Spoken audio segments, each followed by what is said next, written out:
ইমাম হচ্ছে আমার আপনার নবী। আল্লাহ রাসূল সাল্লাল্লাহু আলাইহি ওয়াসাল্লাম কাল কিয়ামতের ময়দানে আমার আপনার হাবিবকে বলল আল্লাহ পাক ভালোবাসেন, ইজ্জত দিয়েছেন, আপনি একটু চিন্তা করলেই বুঝতে পারবেন। কাল কিয়ামতের ময়দানে, হাসরের ময়দানে যখন পুরো উম্মত ইসরাফিল আলাইহিস সালাতু ওয়াস সালাম বাঁশি বাজাবার পরে সমস্ত উম্মত যখন কবর থেকে উঠে শুনতে থাকবে হাসরের ময়দানে উপস্থিত হয়ে যাওয়ার পরে সকলে পেরেশান আলমে থাকবে, সকলে কষ্টের মধ্যে থাকবে, নফসি নফসির আলম হবে। তখন সমস্ত উম্মতরা মিলে কোন নবী হযরত আদম আলাইহিস সালাম ওয়াসসালামের কাছে চলে যাবে। ও আদম নবী, আল্লাহ রাব্বুল আলামিন আপনাকে প্রথমে নিজের হাত দ্বারা করেছেন, আল্লাহ রাব্বুল আলামিন আপনাকে জান্নাতের মধ্যে রেখেছিলেন, আল্লাহ রাব্বুল আলামিন আপনাকে প্রথম নবী করে দুনিয়াতে পাঠিয়েছেন। ও আদম নবী, আমরা বড় পেরেশানের মধ্যে আছি, কষ্টের মধ্যে আছি, আপনি আল্লাহর কাছে একটু সুপারিশ করুন আমাদের জন্য। আদম নবী ফিরিয়ে দেবেন। ও আমার উম্মতেরা, আজকে আমি আদম আল্লাহর সামনে দাঁড়ানোর ক্ষমতা রাখি না, কেননা আল্লাহ রাব্বুল আলামিন জান্নাতে যাওয়ার পরে আমাকে বলেছিল ওই রাস্তার দিকে তুমি যাবে না, ওই গাছের ফল তুমি খাবে না। নিষিদ্ধ একটা গাছ ছিল, জানেন তো, অনেকে বলেছে কন্ট্রোল গাছ, অন্যান্য নাম বলেছে, যাই হোক এটা নিষিদ্ধ গাছ। তো আমি আদম আল্লাহর নাফরমানি করার পরে আল্লাহ পাক আমাকে দুনিয়াতে প্রেরণ করে দিয়েছিল। আজকে আল্লাহর সামনে দাঁড়াবার ক্ষমতা আমি আদমের নেই। সমস্ত উম্মতরা মিলে মুসা আলাইহিস সালাম ওয়া সালামের কাছে চলে যাওয়া হবে। ও মুসা আলাইহিস সালাম ওয়া সালাম, আপনি আল্লাহর কাছে নবী ছিলেন, তুর পাহাড়ে গিয়ে আপনি আল্লাহর সাথে কথা বলতেন। আজকে আমাদের কষ্টের সময় আল্লাহর কাছে আপনি একটু সুপারিশ করুন। মুসা আলাইহিস সালাম ওয়া সালাম আমাদের সকলকে ফিরিয়ে দেবেন।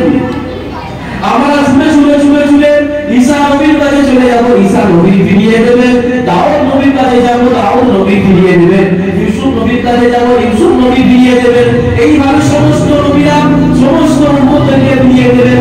আবার সর্বশেষে হুজুরে পাক সাল্লাল্লাহু আলাইহি ওয়াসাল্লামের আখেরি নবী জনাবে মুহাম্মদুর রাসূলুল্লাহর কাছে চলে যাব।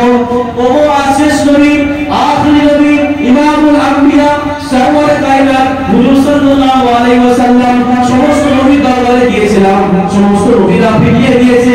শেষে আপনার কাছে এসেছি, আপনি দয়া করে আমাদেরকে ফিরাবেন না। কোথায় যাব? শেষে কার কাছে যাবেন? শেষে আমার আপনার নবী, কথা বুঝে যাচ্ছে পরিষ্কার, আমার আপনার নবী, শেষ নবী জনাবে মুহাম্মদুর রাসূলুল্লাহ সাল্লাল্লাহু আলাইহি ওয়াসাল্লামের কাছে শেষে আমরা যাব। যে শেষ নবী, আখেরি নবী, আপনি আল্লাহর কাছে দরখাস্ত করুন।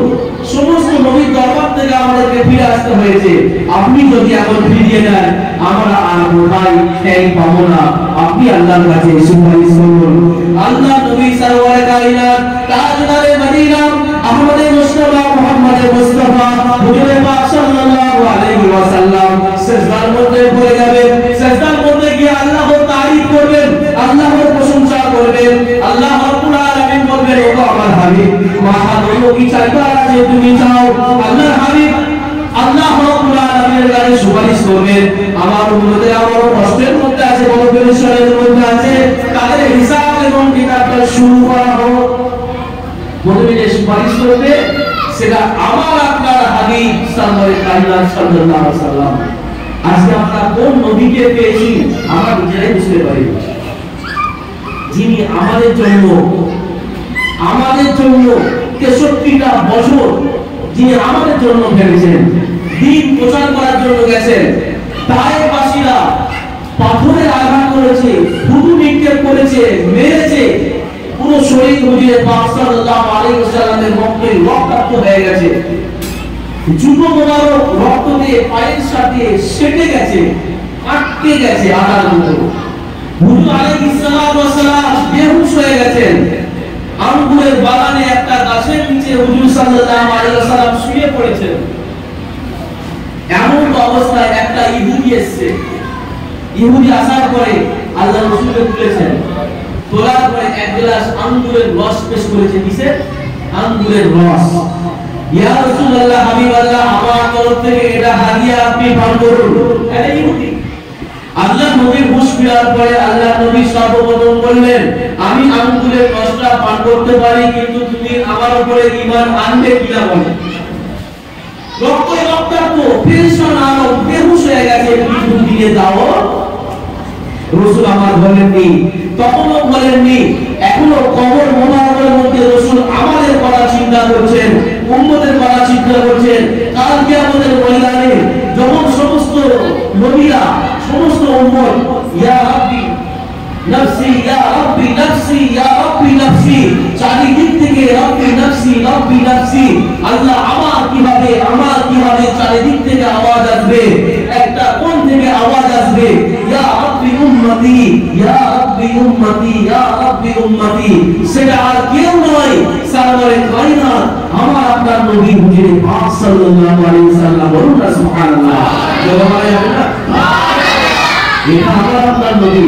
সমস্ত নবী তারা নিজেদের উম্মত দূরের কথা নিজেদের জন্য, ঈসা বলেন, মুসা বলেন, ইউসুফ বলেন, আদম বলেন, যত নবী এসেছেন লক্ষ লক্ষ নবী, সকলে বলতে ইয়া রাব্বি নফসি।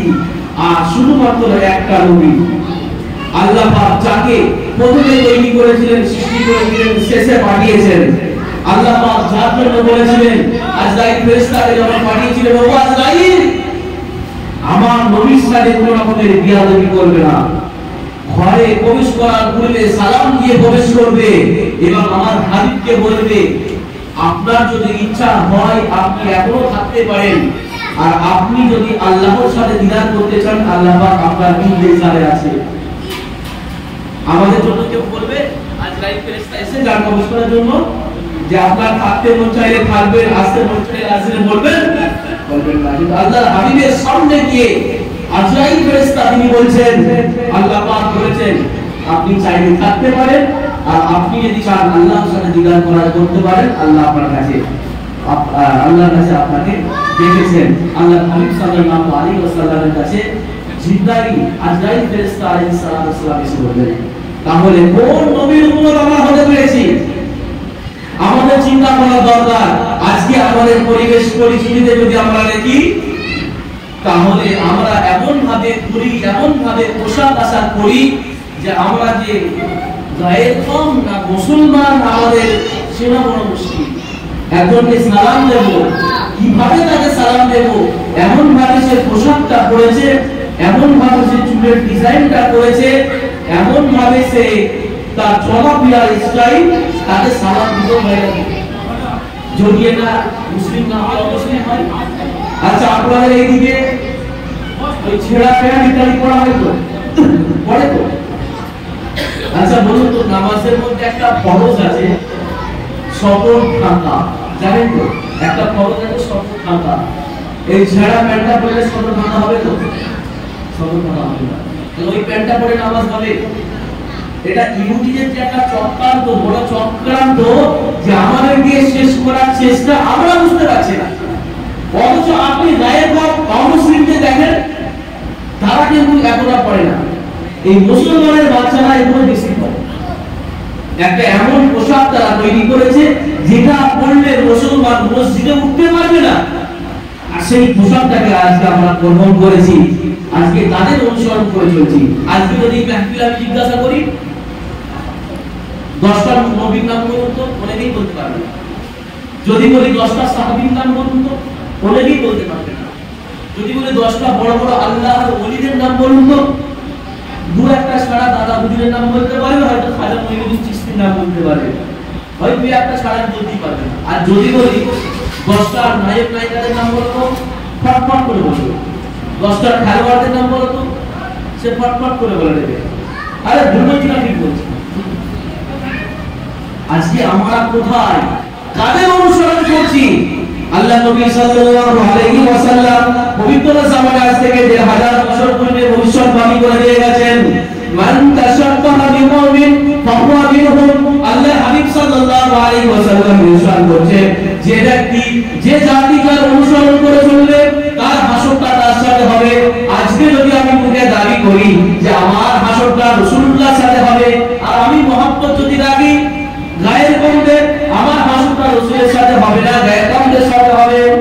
আমি যদি আজকে মহব্বত না, কোনো নায়ক নায়িকাদের সাথে রাখি, আর আমি বলি আমার হাসরটা সাহাবাদের সাথে হোক, আমার হাসরটা পীর মাশায়েখদের সাথে হোক, আমার হাসরটা পীর মাশায়েখদের সাথে হবে না, আমার হাসরটা নায়ক নায়িকাদের সাথে হবে। আর যদি আমার আপনার হাসরটা নায়ক নায়িকাদের সাথে হয়, তাহলে একদম জান্নাতুল ফিরদাউস নাকি কি বলেন, জান্নাতুল ফিরদাউস তো। সেজন্য পরিবর্তন হওয়ার সময় এসেছে। দেশ কিন্তু অনেক একটা বড় সময়ের উপর দিয়ে অতিক্রম করছে। আমাদের ভারতবর্ষ কম বেশি সকলে জানেন যে আমাদের দেশ ভারতবর্ষ একটা বড় সংকটময় জিনিসের উপর দিয়ে অতিক্রম করছে। মাঝে মাঝে দেখেন কিছুদিন পূর্বে আমাদের সামনে থেকে আমাদের বাবরি মসজিদ হাতছাড়া হয়েছে কি হয়নি? হয়েছে। আমরা আনন্দ না দুঃখ? মসজিদ হারিয়েছে, আমরা নিশ্চয়ই দুঃখিত। আমাদের সামনে আমাদের কোরআনের বিধান 3 তালাকের বিষয়টা পার্লামেন্টে সেটাকে পাস করা হয়েছে, মানে কোরআনের হুকুমটা বদলানো হয়েছে এক ধরনের। সামনে ওয়াকফ সম্পত্তির বিল সামনে আমাদের সামনে লড়াই চলছে। তো একে একে মুসলমানদের উপরে আক্রমণ হচ্ছে কি হয়নি? আর জোরে বলুন। সেজন্য মুসলমানদের মধ্যে ইখতিলাফ দূর করতে হবে। মতানৈক্য মতভেদ কে কি করে না করে তার পার্সোনাল ব্যাপার। কেউ ফুরফুরা থাকতে পারে, কেউ তাবলীগ থাকতে পারে, কেউ আহলে হাদিস থাকতে পারে। নিজেদের ঘরোয়া মাসলা নিজেদের কাছে থাক, সেটা নিজেরা বসে নির্মাণ করবেন। কিন্তু কলমার ভিত্তিতে আমাদের আল্লাহ এক, আমাদের প্রভু এক আল্লাহ, আমাদের নবী শেষ নবী জনাবে মুহাম্মদুর রাসূলুল্লাহ আমাদের নবী, আমাদের সংবিধান আমরা আল কোরআনকে ফলো করে চলি, আমরা হাদিসকে ফলো করে চলি, আমরা ইসলাম সূত্রে আমরা মুসলমান। এর ভিত্তিতে আমাদেরকে ঐক্যবদ্ধ থাকতে হবে। আমাদের দেশ, আমাদের পরিস্থিতি, মুসলমানদের অবস্থা খুব একটা ভালো না।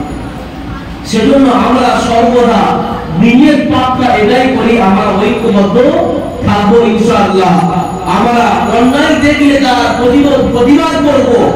আল্লাহর হাবিব সাল্লাল্লাহু আলাইহি ওয়াসাল্লাম এটাই আমাদেরকে শিক্ষা দিয়ে গেছেন। প্রতিবাদ করতে হবে, চুপ থাকা যাবে না। কিন্তু যেটা করলে কাজ হবে, যেটা আমাদের আলেম ওলামা আমাদের মুসলমানে দিনেরা যেটা করে যাবেন সেই মতো করব, নিজেদের মন মতো করব না। আল্লাহর হাবিব সাল্লাল্লাহু আলাইহি ওয়াসাল্লাম সেভাবে পরিষ্কার ঘোষণা করছেন।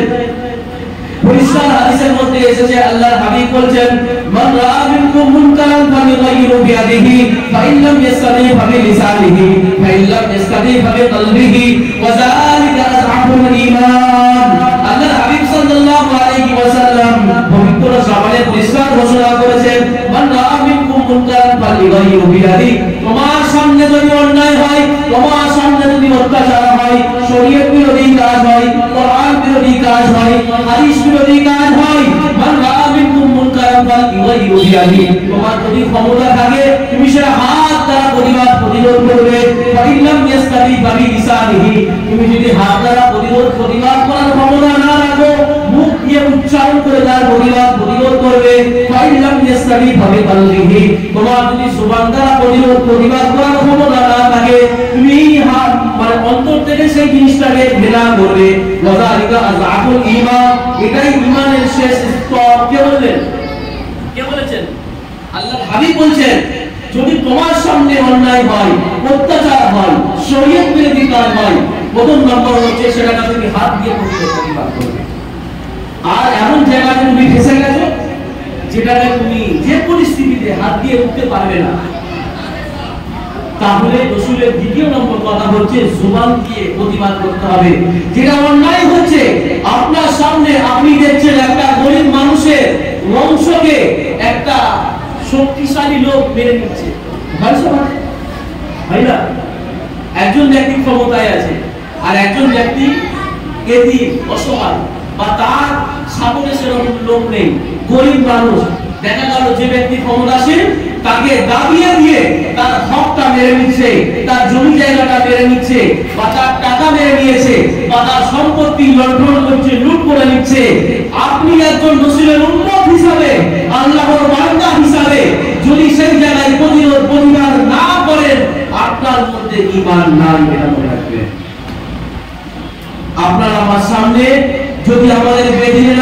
কোরআনের উপরে আক্রমণ করে, হাদিসের উপরে আক্রমণ করে, নবীজির চরিত্রের উপরে আক্রমণ করে, সাহাবায়ে কেরামের চরিত্রের উপরে আক্রমণ করে, আমাদের বুজুর্গদের দিনের ব্যাপারে কোন মন্তব্য করে, আমার হাত থাকতে প্রতিবাদ করব, আমার জবান দিয়ে উচ্চারণ করে তার প্রতিবাদ করব।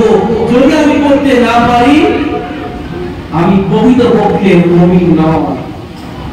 আমি হয়তো বুকে দাড়ি রেখে টুপি পরে জুম্মার নামাজ পড়তে যাচ্ছি, কিন্তু হকটা না বলার কারণে, মানুষের পাশে না দাঁড়ানোর কারণে প্রকৃতপক্ষে আমি মুমিন নই। কেননা আমার অন্তরে রাসূলের মহব্বত নেই। যদি রাসূলের মহব্বত থাকতো, আমি তার প্রতিবাদ করতাম।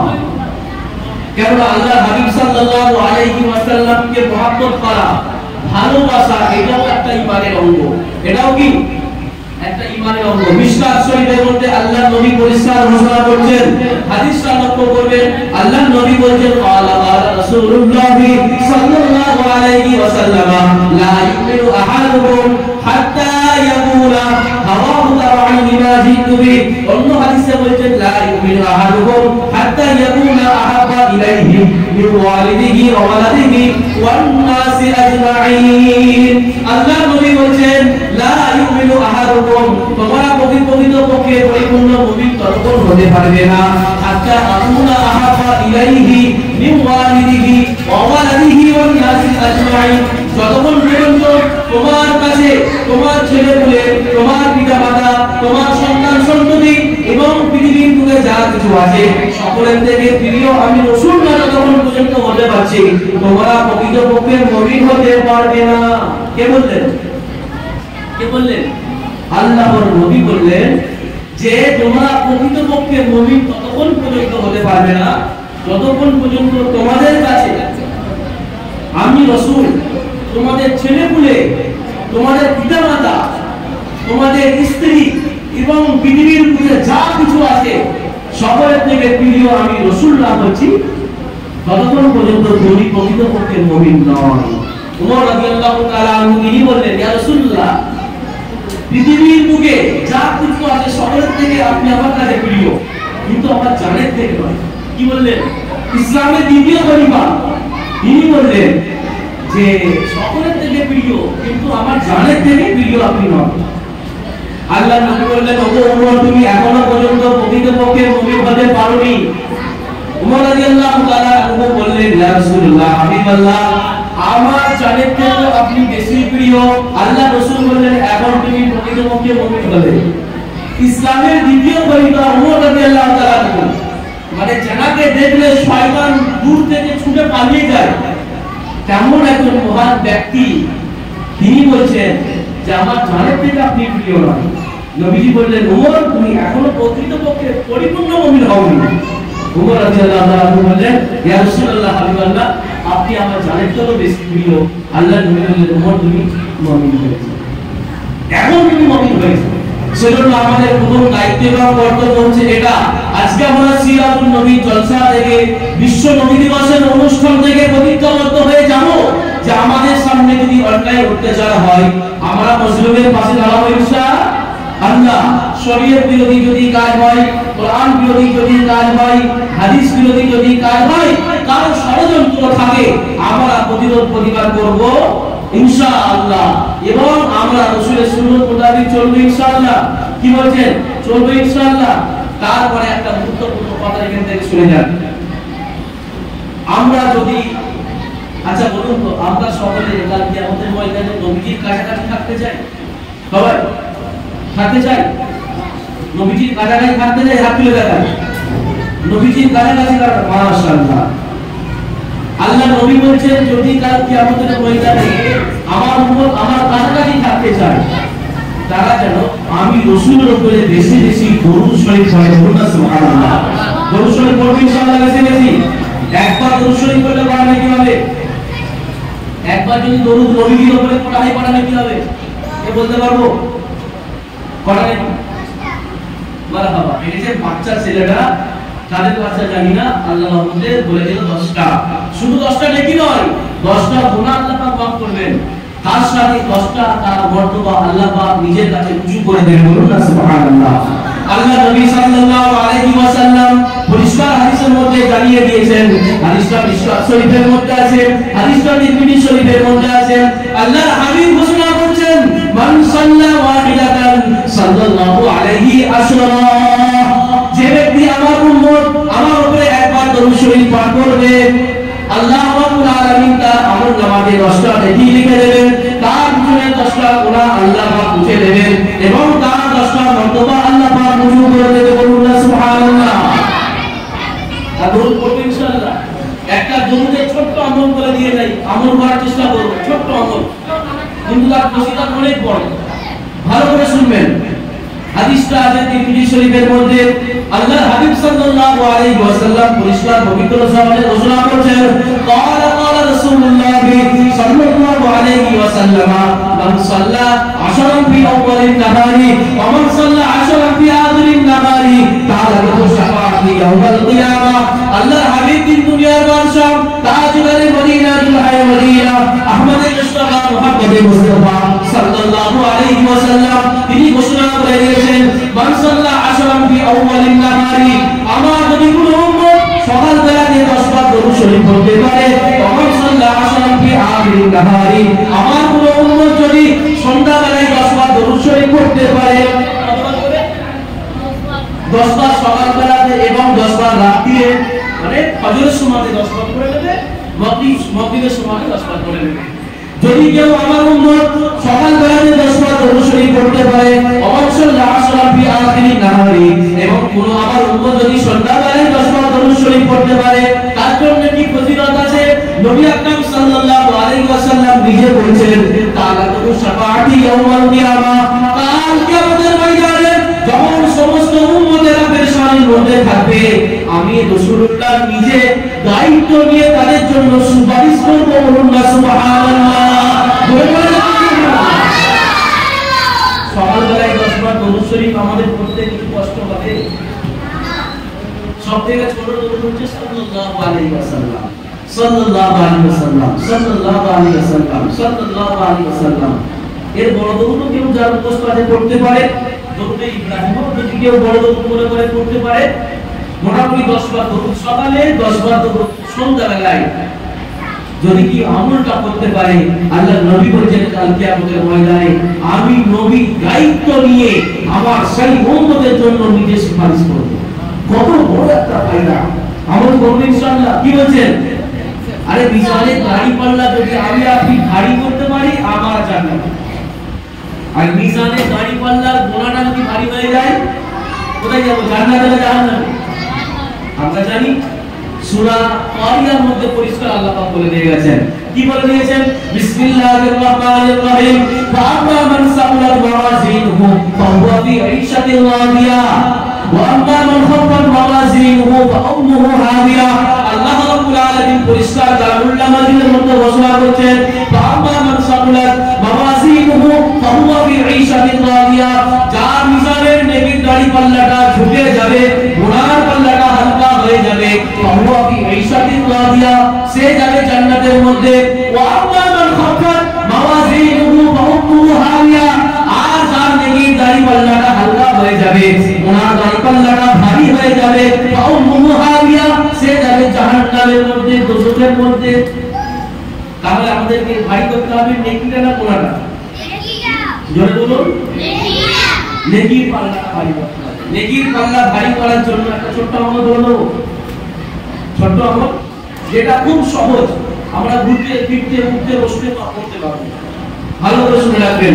বুখারী শরীফের একদম শেষ হাদিস, আল্লাহ নবী সাল্লাল্লাহু আলাইহি ওয়াসাল্লাম সাহাবা کرامকে বলছেন, কালিমাতানি হাবিবাতানি ইলা রহমান খাফিফাতানি আলাল লিসান সাকিলাতানি ফিল মিজান। আল্লাহর হাবিব সাল্লাল্লাহু আলাইহি ওয়াসাল্লাম সাহাবা کرامকে বলছেন, ও আমার সাহাবারা, তোমাদেরকে কি দুটো কালমা এমন আছে বলে দেব যেটা রব্বুল আলামিন খুব পছন্দ করেন, আল্লাহর কাছে খুব প্রিয়, সেই দুটো কালিমা খাফিফাতানি আলাল লিসান, সেটা মুখে উচ্চারণ করতে খুব সহজ, ও সাকিলাতানি ফিল মিজান, এবং মিজানে দাড়ি পাল্লাতে সেটা অনেক ভারী হবে। কি হবে? অনেক ভারী হবে।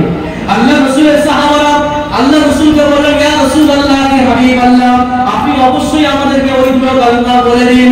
আল্লাহ নবী সাল্লাল্লাহু আলাইহি সাল্লাম বলেন, ও আমার সাহাবারা,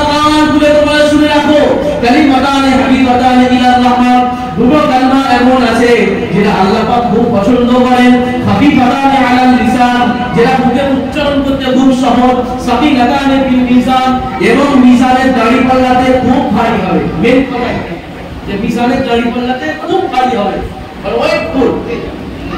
অনেক ইবাদত আছে, কিন্তু আল্লাহর হাবিব এই কলমাটার ব্যাপারে বলেছেন স্পেশাল করে, যে এই কলমাটা মিজানের দাঁড়িপাল্লাতে খুব ভারী হবে, ওয়েট খুব বেশি। আল্লাহ নবী সাল্লাল্লাহু আলাইহি ওয়াসাল্লাম সাহাবায়ে-কেরামকে বললেন, সেইগুলো কালিমা কান করে শুনে নাও। সেইগুলো কালিমা হলো সুবহানাল্লাহি ওয়া বিহামদিহি সুবহানাল্লাহিল আযীম। একসাথে আমরা সকলে পড়ি, সুবহানাল্লাহি ওয়া বিহামদিহি সুবহানাল্লাহিল আযীম, সুবহানাল্লাহি ওয়া বিহামদিহি সুবহানাল্লাহিল আযীম। এত ছোট্ট কালিমা যেটা আমরা সকলে পড়তে পারবো, উঠতে বসতে চলাফেরা করতে কাজ কর্ম করতে করতে এই কালিমাটা পড়া যাবে কি যাবে না বলুন? তাহলে আমাদেরকে মিজানের দাঁড়িপাল্লা যখন ভারী করতে হবে, আমাদেরকে এই দুটো কালিমা আমরা যেমন ভাবে আমরা নামাজ পড়বো, রোজা রাখবো, তেমন ভাবে কিছু কিছু ছোট আমল আছে, যদি আমরা করতে পারি আল্লাহর রহমতে আমরা মিজানের দাঁড়িপাল্লা আমাদের অনেক ভারী হবে এই পাল্লাটা, এবং আল্লাহ পাক আমাদের বড় মহব্বত করে আমাদেরকে জান্নাতে প্রবেশ করাবে, বলি ইনশাআল্লাহ। তার সাথে সাথে কিন্তু আমরা ফরজ ইবাদত করব, নামাজ পড়ব, রোজা রাখব, হজ করব, দান সদকা করব, নফল ইবাদত করব, তার সাথে কিন্তু আমাদের পিতামাতাকে খুশি রাখতে হবে। পিতামাতাকে অসন্তুষ্ট করে, পিতামাতার খেদমত না করে, পিতামাতাকে অখুশি করে যদি আমরা পীর সাহেবের দরবারে গিয়ে মুরগি আর হাদিয়া সন্দেশ দিয়ে হবে, কার হবে? পীর মানা তো খুব ভালো জিনিস, বায়াত দেওয়া নিজের নফসের ইসলাহের জন্য। আমি পীর সাহেবের হাতে বায়াত হই কিসের জন্য? নিজের সংশোধনের জন্য, আর তো কিছু না। নিজের সংশোধনের, নিজের আত্মশুদ্ধি, নিজের কিছু আমলের দ্বারা কি হবে? একজনের হাতে বায়াত হলাম মানে তিনি আমার শিক্ষক, তিনি আমাকে ওজিফা দেবেন, আমল দেবেন, আমি পড়ব, এছাড়া কোনো উদ্দেশ্য নেই। কিন্তু আমাদের সব থেকে বড় পীর কে বলবো? সব থেকে বড় পীর কে বলুন? আমাদের পিতা মাতা সব থেকে বড় পীর। যদি আমরা পিতা মাতাকে অসন্তুষ্ট করে আর আমরা চারিদিকে মানুষকে খুশি করি, আল্লাহ পাক খুশি হবেন তো? যেরকম খুশি হবে না। সেজন্য পিতা মাতার সাথে আমরা কিন্তু দুর্ব্যবহার আর পিতা মাতাকে অখুশি করা যাবে না। দরুদ শরীফ পড়ি একবার, আল্লাহুম্মা সাল্লি আলা।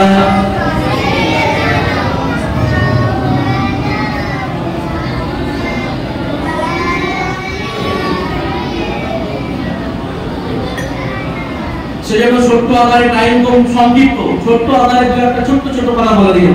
পরে বিস্তারিত টাইম হলে আলোচনা করা যাবে, গুরুত্বপূর্ণ বিষয় একটা ছোট করে বলে দিই। আল্লাহ রাব্বুল আলামিন কোরআনে কারীমের মধ্যে পরিষ্কার ঘোষণা করছেন, ওয়াকাদা রাব্বুকা আল্লা তা'বুদু ইল্লা ইয়্যাহু ওয়া বিল ওয়ালিদাইনি ইহসানা ইম্মা ইয়াবলুগান্না ইনদাকাল কিবার আহাদুহুমা আও কিলাহুমা ফালা তাকুল লাহুমা উফিন ওয়া লা তানহারহুমা ওয়া কুল লাহুমা কাওলান কারীমা। আল্লাহ রাব্বুল আলামিন পরিষ্কার পবিত্র কোরআনের মধ্যে ঘোষণা করলেন, ওয়াকাদা রাব্বুকা আল্লা তা'বুদু, কেবল মাত্র ইবাদত কার হবে? ইবাদত কার হবে? সাহেবের। ইবাদত কার হবে? নবীর। ইবাদত কার হবে? আল্লাহ। নবীর ইবাদত হয় না, নবী আল্লাহর ইবাদত করার পদ্ধতি তরিকা দেখিয়ে দিয়ে গেছে। নবীও আল্লাহর ইবাদত করেছেন। পীর সাহেব, মাশায়েখ যারা আমাদের বুজুর্গরা দিকেরা আছে, তারাও আল্লাহ রাসূলের তরিকায় আল্লাহর ইবাদত করে আল্লাহকে রাজি খুশি করে তারাও পীর হয়েছেন, আল্লাহর মাহবুব বান্দা হয়েছেন। সেজন্য ইবাদত কার হবে? জোরে বলি, আল্লাহ।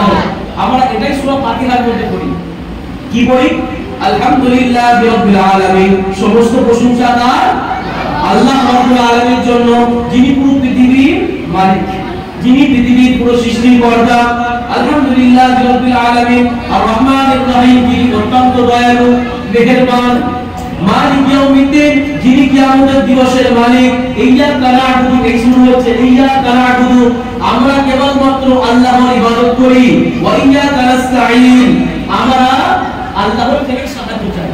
কার ইবাদত করি? আল্লাহর। সাহায্য কার থেকে চাই? আল্লাহর থেকে। দেখো সূরা ফাতিহা আমরা পড়ি, নামাজে পড়ি কি পড়ি না? আমরা অর্থ হয়তো অনেকে জানি না, এই অর্থ এটাই, ইয়্যাকা না'বুদু কেবলমাত্র আমরা আল্লাহর ইবাদত করি, ওয়া ইয়্যাকা নাস্তাঈন আমরা আল্লাহর থেকে সাহায্য চাই, আল্লাহ ছাড়া কারো থেকে সাহায্য চাই না। আমরা যদি কোনো পীরের দরবারে গিয়ে বলি ওগো পীর সাহেব আমাদেরকে সন্তান দাও, শিরক হবে না? নাকি হবে?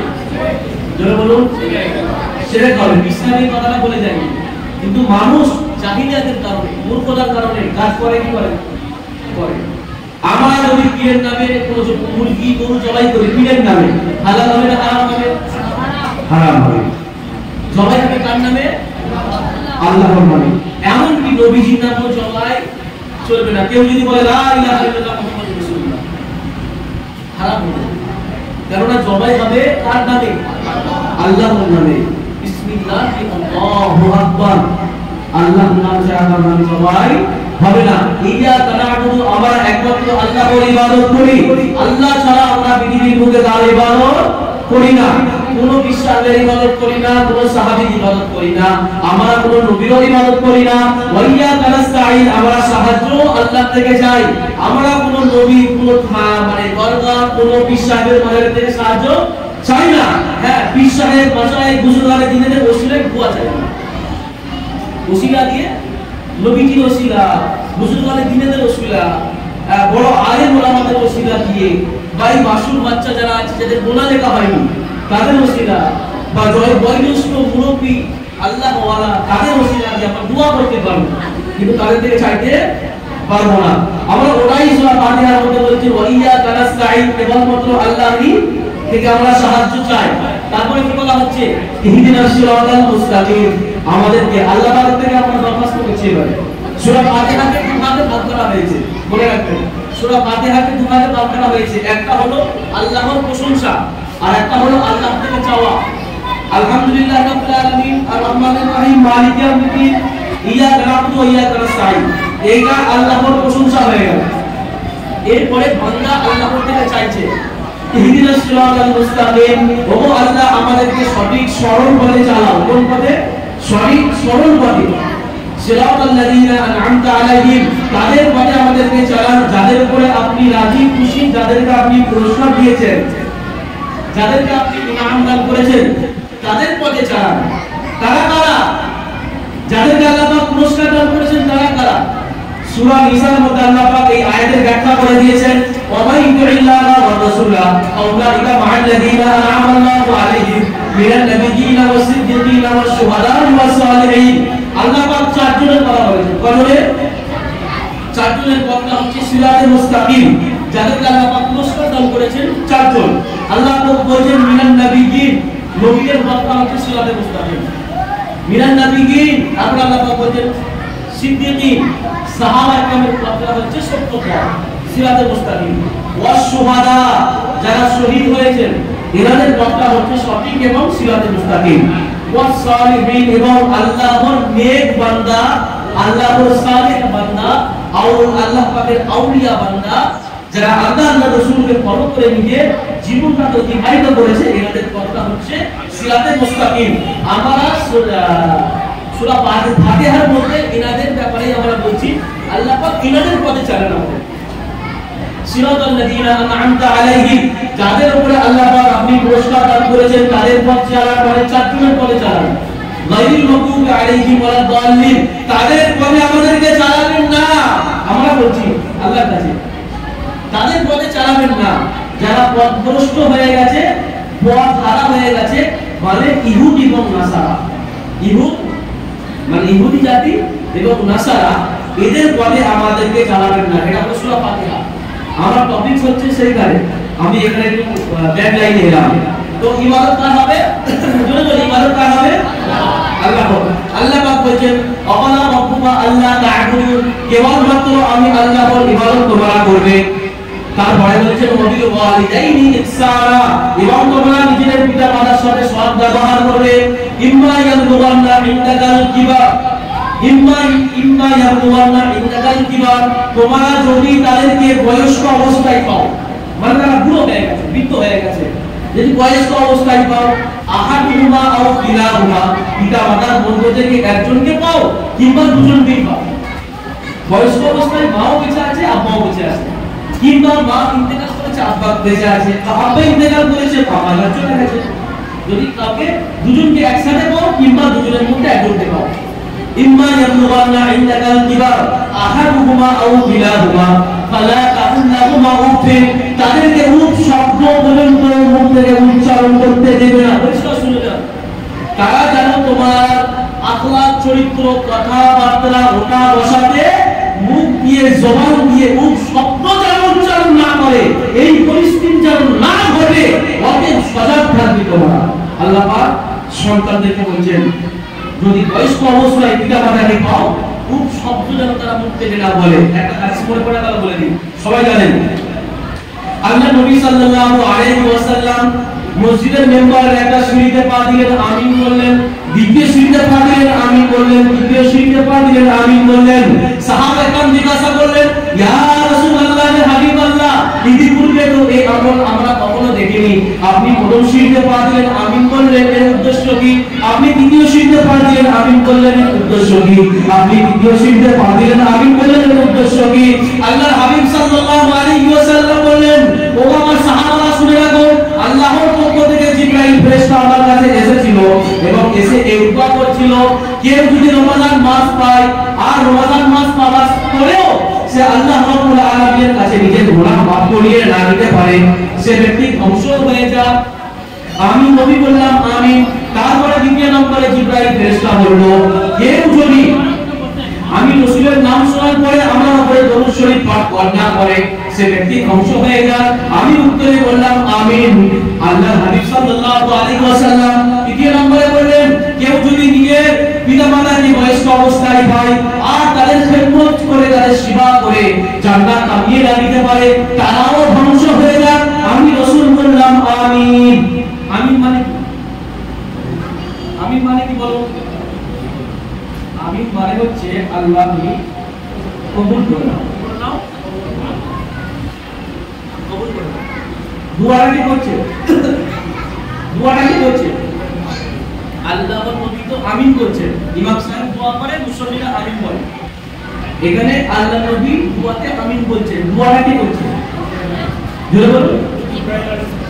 জিবরাইল তো শোনাচ্ছে, আল্লাহ দিয়ে পাঠিয়েছে। জিবরাইলের দোয়া নয়, আল্লাহর দোয়া।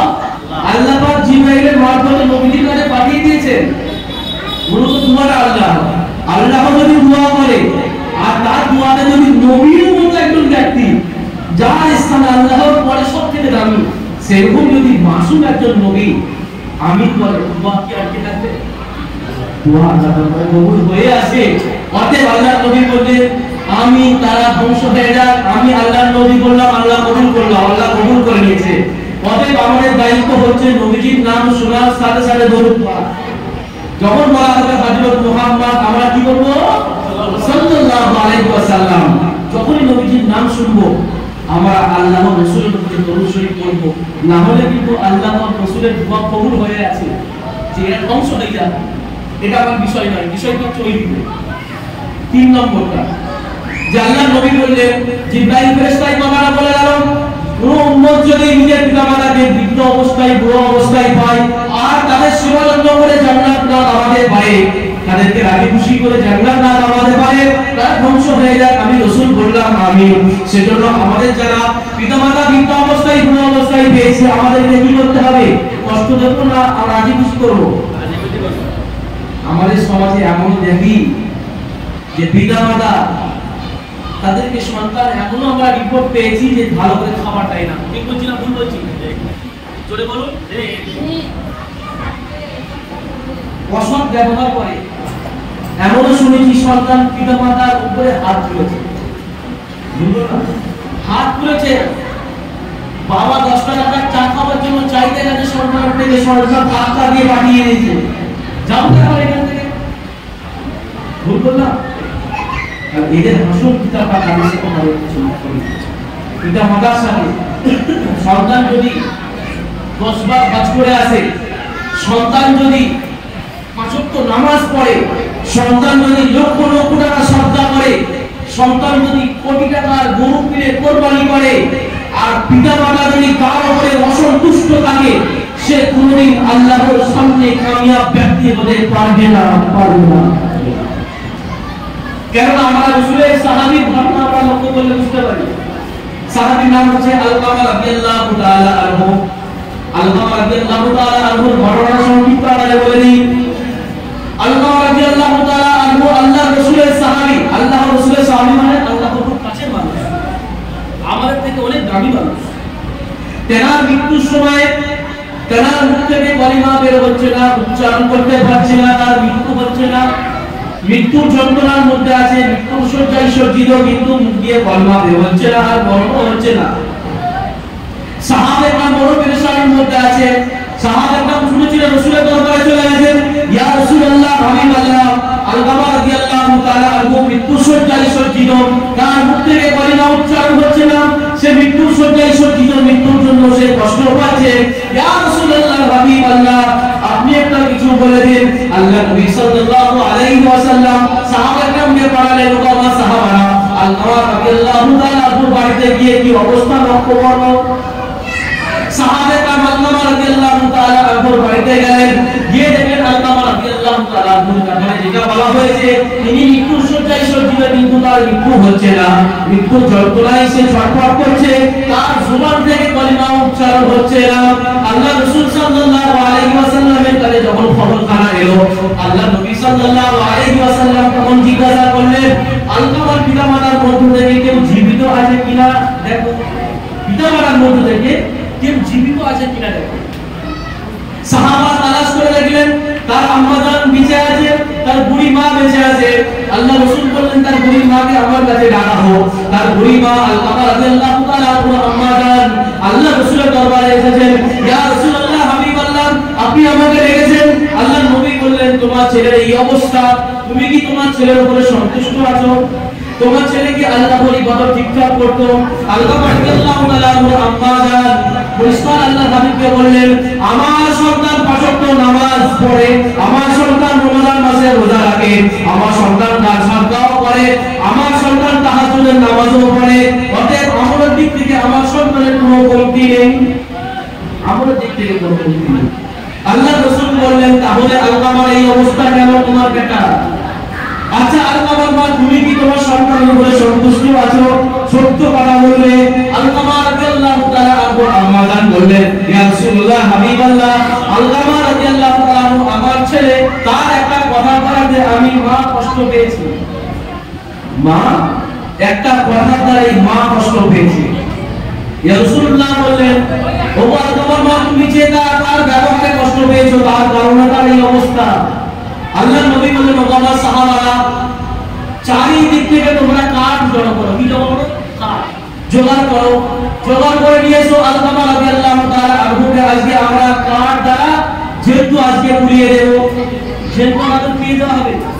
আলকামা সাহাবী, নবীজি বলছেন, মায়ের জান যতই হোক সন্তান, ছেলে মায়ের সাথে দুর্ব্যবহার করেছে, মায়ের সাথে ঝগড়া করেছে, মায়ের সাথে ছেলে কথা বলে না, কিন্তু আম্মাজান লুকিয়ে লুকিয়ে খবর নেয় যে আমার ছেলে কি কলকাতা থেকে এসেছে বা আমার ছেলে কি দিল্লিতে গেছে, লুকিয়ে লুকিয়ে মা খবর নেয়। ভুল বলছি না ঠিক বলছি?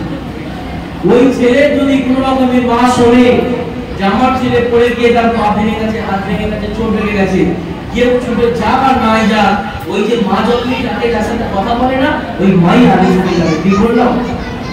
যে মা জননী কম বেশি 10 মাস 10 দিন নিজের সন্তানকে গর্ভে রেখেছে, আল্লাহর নবী বলেন যে মা এত কষ্ট করেছে, মা তাকে লালন পালন করেছে, 2 থেকে 2.5 বছরের কাছাকাছি তাকে নিজের স্তনে দুধ পান করিয়েছে।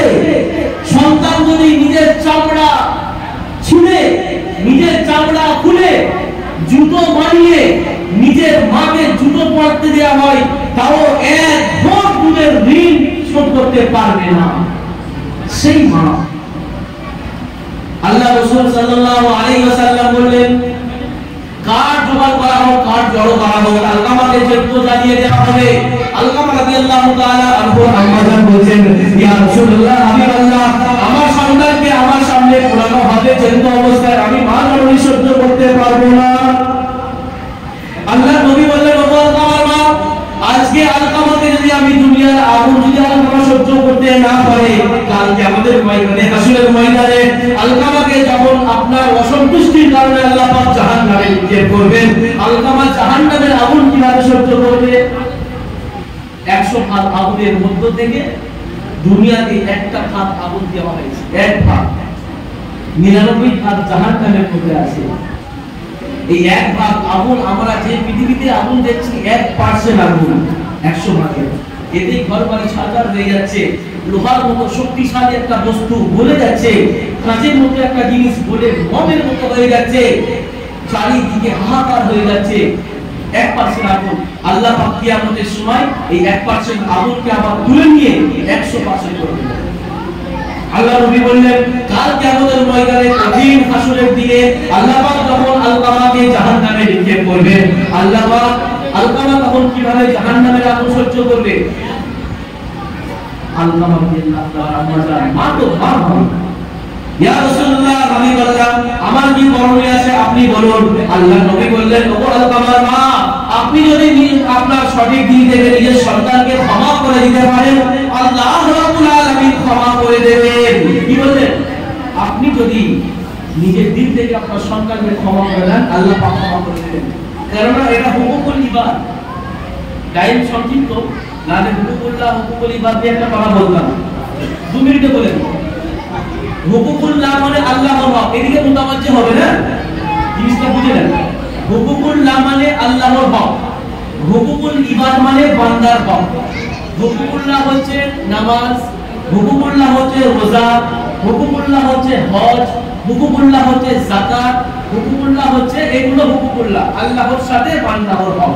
কেউ যদি নামাজ না পড়ে, রোজা না রাখে, হজ না করে, কুরবানি না দেয়, এগুলো আল্লাহ পাক চাইলে মাফ করবেন, আল্লাহ পাক চাইলে শাস্তি দেবেন। আল্লাহর সাথে কানেকশন, কোনো বান্দার সাথে কানেকশন নেই।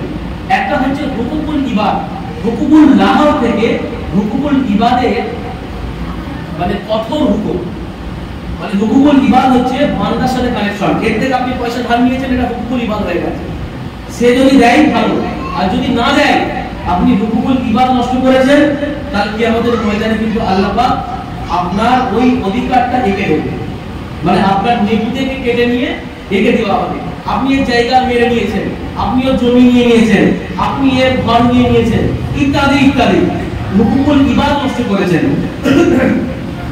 আল্লাহর হাবিব সাল্লাল্লাহু আলাইহি ওয়াসাল্লাম পবিত্র জবানে পরিষ্কার ঘোষণা করছেন, কাল কিয়ামতের ময়দানে পেটটা বা মাছ জানেন তো, আমেরিকার বই যেগুলো বলা হয় পেটে চর্বি ডিম থাকে, পেট ফোলা, আল্লাহর নবী বলেন পেট ফোলা মাছের মতো কাল কিয়ামতের ময়দানে কিছু ব্যক্তি হাজির হবে নেকির পাহাড় নিয়ে, নেকির পাহাড় নিয়ে উপস্থিত হবে।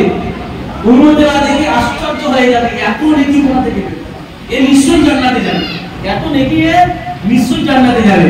আল্লাহর হাবিব সাল্লাল্লাহু আলাইহি ওয়াসাল্লাম বলেন, তারা নেকির পাহাড় নিয়ে উপস্থিত হবে, তাদের পিছনে মানুষ লাইন দিয়ে দাঁড়িয়ে থাকবে। আল্লাহ রাব্বুল আলামিন ফেরেশতাদেরকে আদেশ করবেন, ও আমার ফেরেশতারা, এর পিছনে লাইন দিয়ে মানুষ দাঁড়িয়ে আছে কেন? ফেরেশতারা আল্লাহ রাব্বুল আলামিনকে বলবেন, ও আল্লাহ, দুনিয়ার বুকে এরা সবের পাওনাদার, এর টাকা মেরে নিয়েছে, এর জায়গা মেরে নিয়েছে, এর ঘর মেরে নিয়েছে, এর জমি মেরে নিয়েছে, হুকুকুল ইবাদ নষ্ট করেছে, এসব পাওনাদার।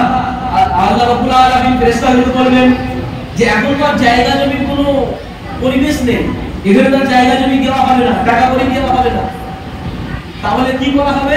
আল্লাহ পাক তখন ফেরেশতাদেরকে বলবেন, যারা যে পরিমাণ যাদের জায়গা জমি টাকা পয়সা নিয়ে নিয়েছে, এই যে পাহাড় পরিমাণ নেকি নিয়ে আসছে, এই নেকি থেকে কেটে কেটে ওদেরকে দেওয়া হবে। কি থেকে? নেকি থেকে কেটে কেটে দেওয়া হবে।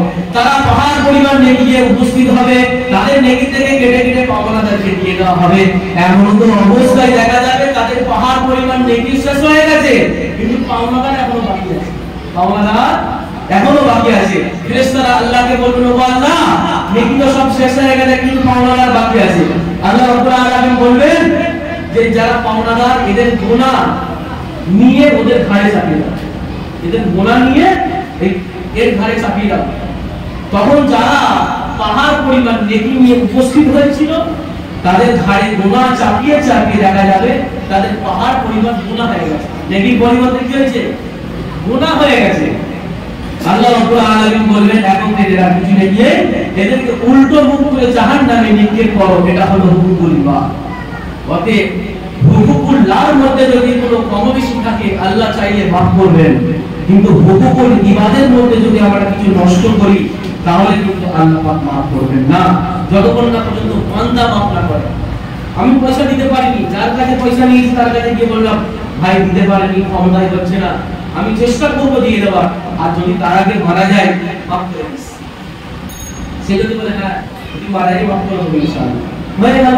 আর না হলে একজন ব্যক্তি মরে গেছে আর জানাজার সামনে দাঁড়িয়ে বলছে আমি সন্তান বলছি যদি কেউ কমলাদার থাকে আমার সাথে দেখা করবে আর চাইলে আল্লাহর রাস্তায় মাফ করবে, বলে নাকি বলে?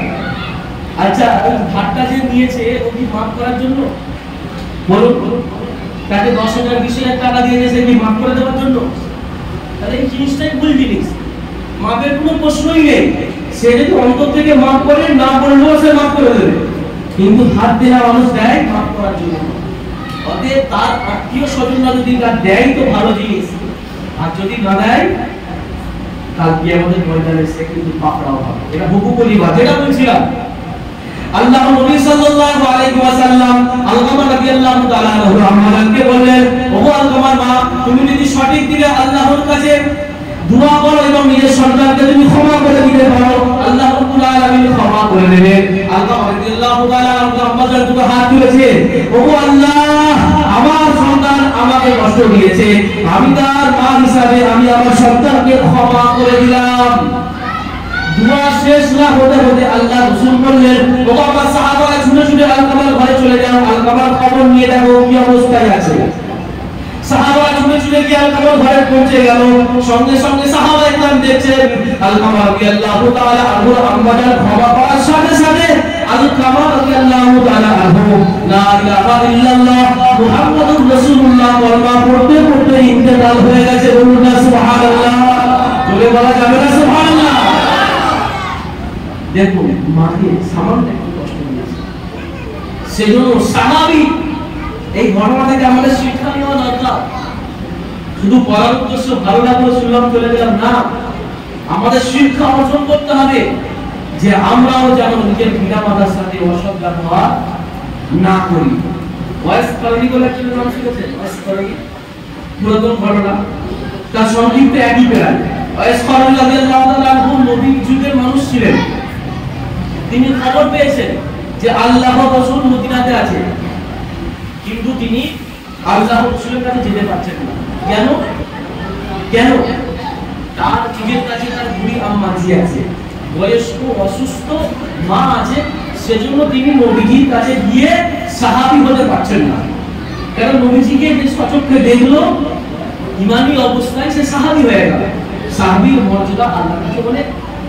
সেজন্য ওয়াইস করণী মন চাচ্ছে, অন্তর চাচ্ছে যে আমি নবীজির কাছে মুসাফা করে নবীজিকে দেখে তার নবীজির সর্বদের থেকে আমি সাহাবী হব।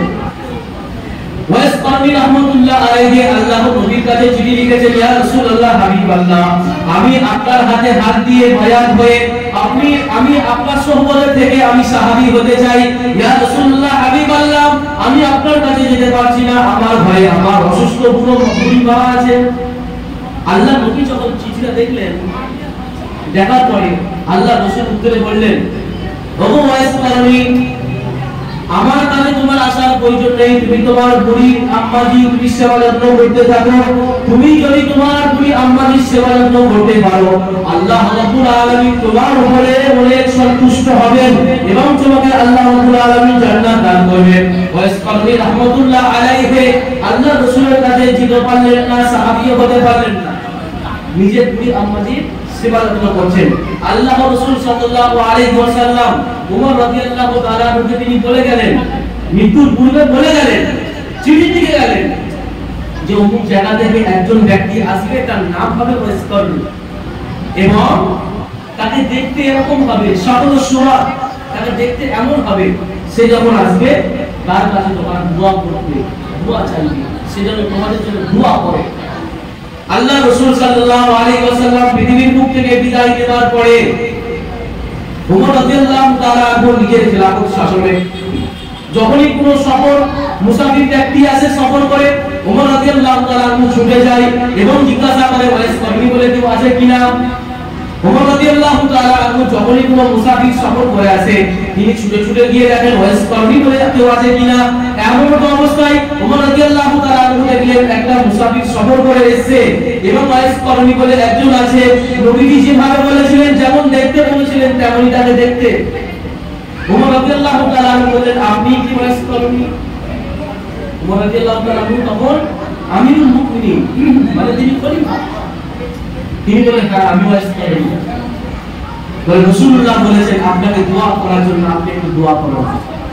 বলে আপনি তো খলিফাতুল মুমিনিন, খলিফাতুল মুসলিমিন, আপনি তো বর্তমানে মুসলিমদের লিডার, আপনি দোয়া করবেন, আমরা কি দোয়া করব?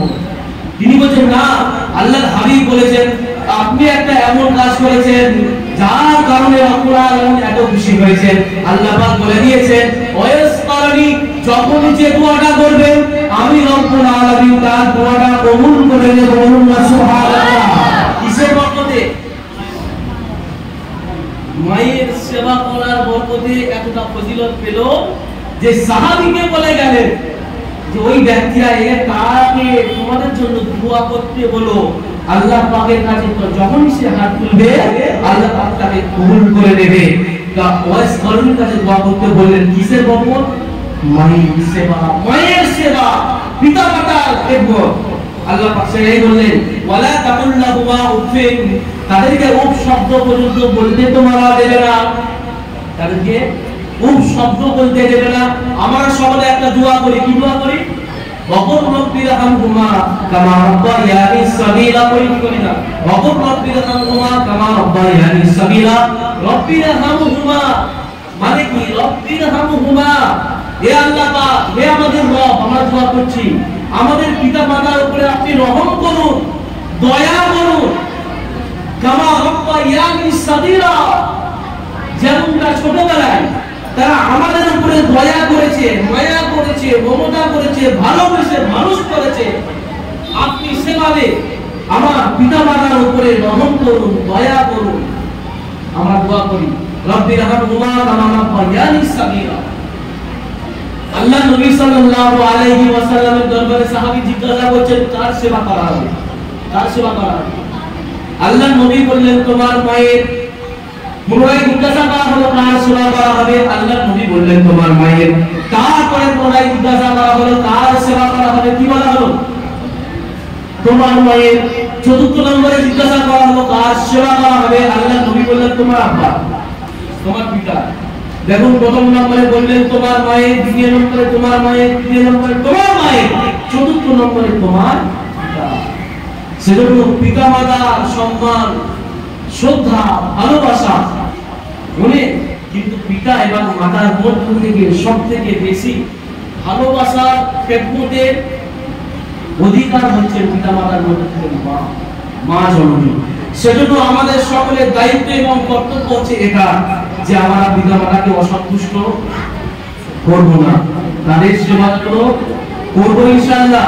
তারা যেন আমাদের আচার ব্যবহারে, ওঠা বসাতে যেন কোনো রকমের কষ্ট না পায়, চেষ্টা করব ইনশাআল্লাহ। যদি আমি আপনি পিতামাতার সাথে সৎ ব্যবহার করতে পারি আল্লাহ রাব্বুল আলামিন আমাদের উপরে সন্তুষ্ট থাকবেন। আর আমি আপনি যদি পিতামাতাকে অসন্তুষ্ট করি, নারাজ করি, তাদেরকে আমি খেদমত সেবা না করি, আল্লাহ রাব্বুল আলামিন অসন্তুষ্ট হবে এবং আমাদের ঠিকানা জান্নাতে হবে না জাহান্নামে হবে? জাহান্নামে হবে। সেজন্য আমরা বলব ইনশাআল্লাহ, জোরে বলি কারা কারা আমল করব? হাত তুলে দেখায়। সবার তো হাত ওঠেনি, কিন্তু আমরা কি এমন আছি নাকি যে পিতামাতাকে অসন্তুষ্ট করি? পিতামাতার সেবা যত্ন করবো, এখানে একটা ছোট্ট কথা বলে দিই, কিন্তু শরীয়ত বিরোধী কোনো কথা পিতামাতার শোনা যাবে না।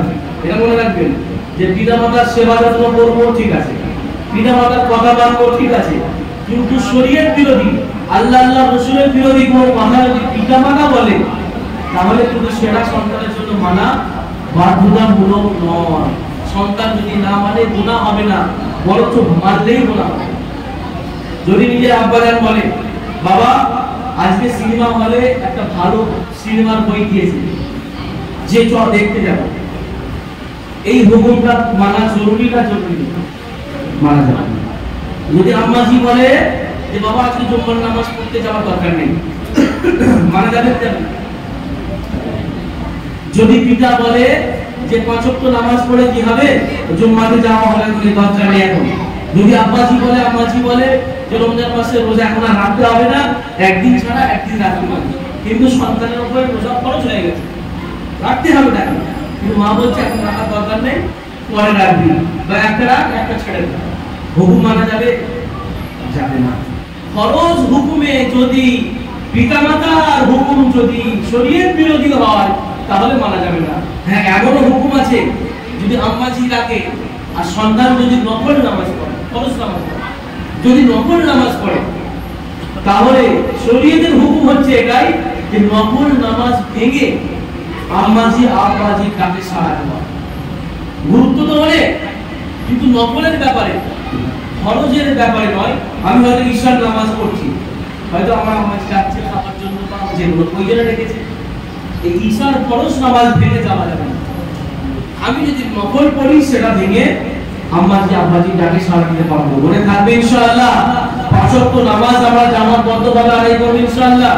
দেখুন, এই ফরজ নামাজ যদি আমাদের অন্তর থেকে ছেড়ে যায়, যদি কেউ কন্টিনিউ করে তার জন্য তো খুব আসান, আর যদি কেউ কন্টিনিউ না করে তার জন্য এই ফরজ নামাজটা অনেক ভারী, এত ভারী লাগবে যে সে করতেই পারবে না। আর যদি একজন ব্যক্তি ফরজ নামাজটা ধরে নিতে পারে তাহলে কিন্তু দেখবেন তার জিন্দেগি থেকে, আমলি জিন্দেগি থেকে কিন্তু অটোমেটিক গুনাহ ঝরে চলে যাচ্ছে। লক্ষ্য করে দেখবেন,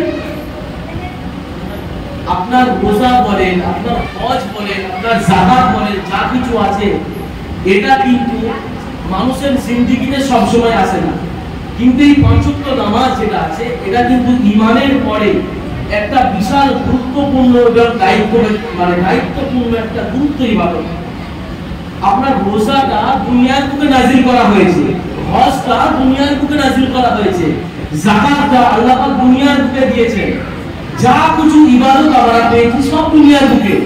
কিন্তু নামাজের ব্যাপার যখন এসেছে আল্লাহ পাক আল্লাহর হাবিবকে নিজের কাছে ডেকে নিয়েছেন, সেটাও কোরআনে আল্লাহ পাক বলে দিয়েছেন, সুবহানাল্লাযী আসরা বিআবদিহি লাইলাম মিনাল মাসজিদিল হারাম ইলাল মাসজিদিল আকসা। আল্লাহর হাবিবকে আল্লাহ রাব্বুল আলামিন নিজের কাছে ডেকে নিলেন, আল্লাহ পাক আল্লাহর হাবিবকে নিজের কাছে ডেকে নিলেন। রাসূলুল্লাহ সাল্লাল্লাহু আলাইহি ওয়াসাল্লাম মসজিদ হারাম থেকে মসজিদ আকসায় চলে গেলেন, মসজিদ আকসা থেকে জান্নাতি সাওয়ারি দ্বারা আল্লাহ রাসূল সাল্লাল্লাহু আলাইহি ওয়াসাল্লাম প্রথম আসমানে গেলেন, দ্বিতীয় আসমানে গেলেন, তৃতীয় আসমানে গেলেন, এইভাবে সপ্তম আসমানে রাসূলুল্লাহ সাল্লাল্লাহু আলাইহি ওয়াসাল্লাম পৌঁছে গেলেন, এমনকি সিদরাতুল মুনতাহাতে পৌঁছে গেলেন। সিদরাতুল মুনতাহাতে যাওয়ার পরে জিবরাইল ফেরেশতা, আল্লাহর ওহী যিনি আনেন তিনি হচ্ছেন জিবরাইল ফেরেশতা, মানে তাকে বলা হয় জিবরিল আমিন। জিবরাইল ফেরেশতা আল্লাহর হাবিবকে বলছেন, ইয়া রাসূলুল্লাহ, হাবিবাল্লাহ, এই সিদরাতুল মুনতাহার পরে আমার যাওয়ার অধিকার নেই, আমি যদি এই সিদরাতুল মুনতাহার পরে আমি কদম ফেলি আল্লাহর নূরের তাজাল্লিতে আমি জিবরাইল পুরো সারখার হয়ে যাবে। ইয়া রাসূলুল্লাহ, আপনি নিজে আপনার আল্লাহর কাছে চলে যান। আল্লাহ রাসূল সাল্লাল্লাহু আলাইহি ওয়াসাল্লাম আল্লাহ পাকের দিদারের জন্য কদম বাড়ালেন। আল্লাহ রাব্বুল আলামিন রাসূলুল্লাহকে বলেন, ইয়া রাসূলুল্লাহ, হাবিবাল্লাহ, আমার বন্ধু, আমার হাবিব, আমার জন্য কি তুমি নিয়ে এসেছো? আমাদের দুনিয়ার একটা কথা আছে না, যখন কোনো অনুষ্ঠানে যাওয়া হয়, কোনো ব্যক্তির কাছে যাওয়া হয়, কিছু উপলক্ষণ ইত্যাদি নিয়ে যাই, মিষ্টি হোক বা কিছু উপহার ইত্যাদি নিয়ে যাই, যাই না যাই। আল্লাহ পাক রাসূলকে বলছেন, ইয়া রাসূলুল্লাহ, হাবিবাল্লাহ, আমার কাছে যে তুমি এসেছো আমার জন্য কি নিয়ে এসেছো? আল্লাহ রাসূল সাল্লাল্লাহু আলাইহি ওয়াসাল্লাম তখন বললেন, আত-তাহিয়াতু লিল্লাহি ওয়াস-সালাওয়াতু ওয়াত-তাইয়্যিবাত। কি বললেন? আত-তাহিয়াত আমরা নামাজের মধ্যে পড়ি, এই আত-তাহিয়াত আমরা সেই মিরাজ থেকে পেয়েছি, এই আত-তাহিয়াত আমরা সেই মিরাজ থেকে পেয়েছি, মিরাজ থেকে। আল্লাহর হাবিবকে যখন আল্লাহ পাক বললেন আমার জন্য আল্লাহ আমার হাবিব তুমি কি নিয়ে এসেছো, আল্লাহর হাবিব বললেন, আত-তাহিয়াতু লিল্লাহি ওয়াস-সালাওয়াতু ওয়াত-তাইয়্যিবাত। ও আল্লাহ পাক, যা কিছু উপাসনা আরাধনা ইবাদত বندگی করেছি, সেটা জাহিরি হোক, সেটা বাতিনি হোক, সেটা বাদানি হোক, সেটা কওলি হোক, যা কিছু আমি ইবাদত করেছি কেবলমাত্র তোমার জন্য করেছি। কি বলেন?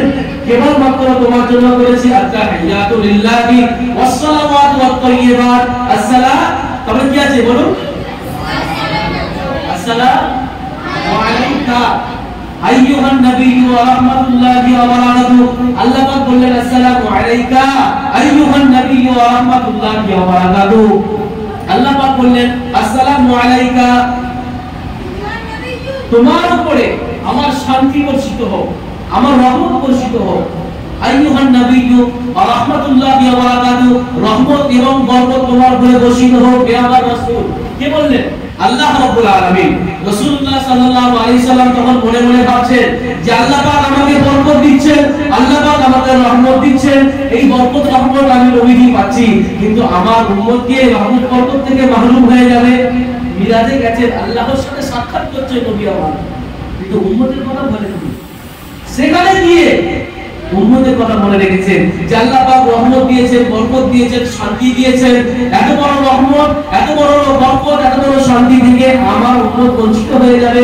আল্লাহ পাক ইন্নাল্লাহ আলা কুল্লি শাইইন কাদির, আল্লাহ পাক সমস্ত ক্ষমতার মালিক, আল্লাহ পাক অন্তর্যামী, অন্তরের খবর জানেন। আল্লাহ পাক রাসূলুল্লাহ সাল্লাল্লাহু আলাইহি ওয়াসাল্লাম অন্তরের ভাবনা আল্লাহ পাক জেনে নিলেন যে নবী আমার উম্মতের কথা ভাবছে। তখন সাথে সাথে পড়া হলো আসসালামু আলাইনা ওয়া আলা ইবাদিল্লাহিস সালিহিন। আসসালামু আলাইনা, ওগো নবী, তোমার যারা নেক সালেহ বান্দা আছে, উম্মত আছে, আমার যারা নেক সালেহ বান্দা আছে, তোমার উম্মত আছে, তাদের উপরেও এই রহমত বরকত আমি নাযিল করলাম। বলুন না সুবহানাল্লাহ। সুবহানাল্লাহ। নারায়ে তাকবীর, নারায়ে তাকবীর, নারায়ে তাকবীর। আল-কোরআনের আলো, আল-কোরআনের আলো, আল-হাদিসের আলো, আল-হাদিসের আলো। বিশ্ব নবী দিবস, বিশ্ব নবী দিবস। নারায়ে তাকবীর। নবী আমার সেখানে গিয়ে ভাবছেন এত বড় রহমত বরকত থেকে আমার উপর বঞ্চিত হয়ে যাবে। আল্লাহ পাক বললেন যে নবী আমার উম্মত করছে। আল্লাহ পাক বললেন আসসালামু আলাইনা ওয়া আলা ইবাদিল্লাহিস সালিহিন। ওগো নবী, ঘাবড়াবার দরকার নেই। আমার যে সমস্ত নেক সালেহ বান্দা যারা আমার হুকুম তোমার তরিকায় চলবে, সেই নেক সালেহ নামাজি মুসলিম যারা বান্দা হবে, তাদের উপরে এই শান্তি, সালামতি, বরকত, রহমত আমি আল্লাহ নাযিল করলাম। সুবহানাল্লাহ। তারপরে পড়া হলো আশহাদু আল্লা ইলাহা ইল্লাল্লাহ ওয়া আশহাদু আন্না মুহাম্মাদান আবদুহু ওয়া রাসূলুহু। এটা কি আত-তাহিয়াত? আত-তাহিয়াতু লিল্লাহি ওয়াস-সালাওয়াতু ওয়াত-তাইয়্যিবাত। আসসালামু আলাইকা আইয়ুহান নাবিয়্যু ওয়া রাহমাতুল্লাহি ওয়া বারাকাতুহু। আসসালামু আলাইনা ওয়া আলা ইবাদিল্লাহিস সালিহিন। আশহাদু আল্লা ইলাহা ইল্লাল্লাহ ওয়া আশহাদু আন্না মুহাম্মাদান আবদুহু ওয়া রাসূলুহু। এটা আল্লাহর সাথে সাক্ষাৎ হওয়ার সময় মিরাজে ঘটনা ঘটেছে, আর সেটা আল্লাহ পাক আত-তাহিয়াতে বসে পড়তে বলেছেন। আল্লাহর হাবিবকে বলে দিয়েছেন তোমার উম্মতকে বলে দাও, এসে সেটা দাও, উম্মতকে বলে দাও যে এটা যেন নামাজে তারা পড়ে, এটা যেন কোথায় পড়ে? নামাজে পড়ে। রাসূলুল্লাহ সাল্লাল্লাহু আলাইহি ওয়াসাল্লামকে আল্লাহ পাক জান্নাত জাহান্নাম শের করাবার পরে, ভ্রমণ করাবার পরে 50 ওয়াক্ত নামাজ দিয়েছিলেন। কত ওয়াক্তে? 50 ওয়াক্তে। আল্লাহ রাসূল সাল্লাল্লাহু আলাইহি ওয়াসাল্লাম 50 ওয়াক্ত নামাজে খুশি হয়ে গেছেন, নিয়ে আসছেন। মুসা নবীর সাথে দেখা, সংক্ষিপ্ত আকারে বলছি, হুজুর চলে এসেছেন। মুসা নবীর সাথে দেখা। মুসা নবী বললেন আমার উম্মতের জন্য 2 ওয়াক্ত নামাজ দিয়েছিল, আমার উম্মত সঠিকভাবে আদায় করতে পারেনি, তোমার উম্মত 50 কিভাবে আদায় করবে? যাও কমিয়ে নিয়ে এসো। এইভাবে কমাতে কমাতে কমাতে কমাতে এইভাবে কমাতে কমাতে সংক্ষিপ্ত আকারে বলছি, এদিকে মনে হচ্ছে ভাই কমাতে কমাতে কত হলো? 5 ওয়াক্ত নামাজে এলো। আল্লাহ পাক আল্লাহর হাবিবকে উদ্দেশ্য করে বললেন, ও আমার হাবিব, আমি আল্লাহ যে আদেশটা করি সেটা কখনো বাতিল করতে পারি না। সেটা আমি আল্লাহর শান নয় যে আমি কোনো আমল তোমাকে দেব, ফরজ করব এবং সেটা বাতিল হবে, এটা হবে না। এই 5 ওয়াক্ত নামাজ 50 ওয়াক্ত থেকে কমিয়ে আমি আল্লাহ তোমাকে দিয়ে দিলাম তোমার উম্মতের জন্য, সংখ্যায় কমিয়ে দিয়েছি আমি আল্লাহ। কিন্তু এই 5 ওয়াক্ত নামাজ যদি তোমার কোনো উম্মত সঠিক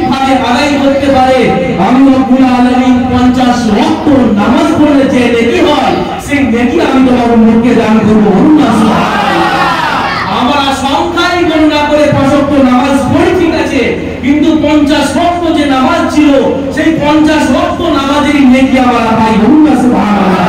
কেন বলা যাবে না? সেজন্য আমরা নামাজ পড়বো ইনশাআল্লাহ। যে কথা বললাম নবীর সিরাতে, নবী সুন্নাত নিয়ে, আল্লাহর হুকুম নিয়ে, পিতামাতাকে কেন্দ্র করে আমল করবে ইনশাআল্লাহ। বলবে ইনশাআল্লাহ। আল্লাহ রাব্বুল আলামিন আমাদের সকলকে শোনার থেকে জানার থেকে বেশি বেশি আমল করার তৌফিক দান করুন। প্রথমে আমাকে আল্লাহ পাক তৌফিক দেন, তার সাথে সাথে সকলকে তৌফিক দান করি। আল্লাহুম্মা আমিন। আগামীতে সময় সুযোগ করে বিস্তারিত আলোচনা হবে ইনশাআল্লাহ। এখনের মধ্যে এখানে সংক্ষিপ্ত বক্তব্য শেষ। ওয়া আখিরু দাওয়ানা আলহামদুলিল্লাহি রাব্বিল আলামিন। দুরূদ শরীফ